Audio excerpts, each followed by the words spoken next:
Hey everybody. So this video is going to be discussing refractory period and temporal summation. Refractory period is something we talked about in a couple videos already, and it is right after the twitch.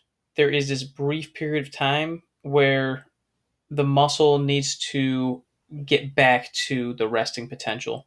So in other words, this is the opportunity for the sarcolemma to repolarize, for all the calcium to go back to normal, for all the voltage gated um, membranes to close back up, to basically to bring everything back to ground zero so that we can contract again.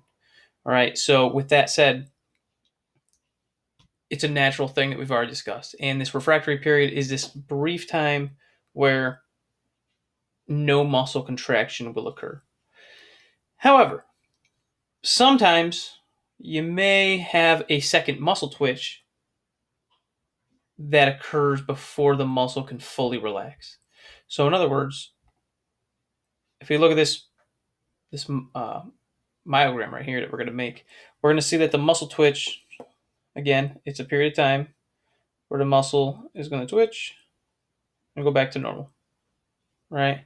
It's going to make it back to baseline. Then it'll twitch again and go back to baseline. The refractory period is the time that it takes for it to eventually get back to the baseline, right? So we want to go back to zero or back to normal so that we can once again have another twitch, right?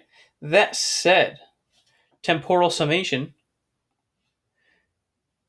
is when we have another contraction before we can complete the refractory period.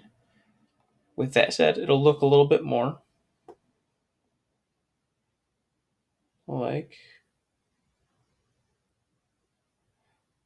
this. If there's another twitch, as I'm coming back down to normal, perhaps we come back up. Then, if we have another twitch, the tension will get higher. And it'll continue to do that until eventually you hit this peak where you cannot have any more tension, right?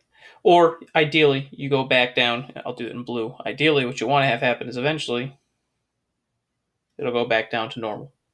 So temporal summation is when your muscles continue to contract without completing the refractory period. What this does, similar to trepe that we talked about in the previous video, it means that every continual contraction afterwards is going to have higher tension, as you can see over here. And eventually this is going to give up because your muscles can only handle so much, and then fatigue is going to start to set in.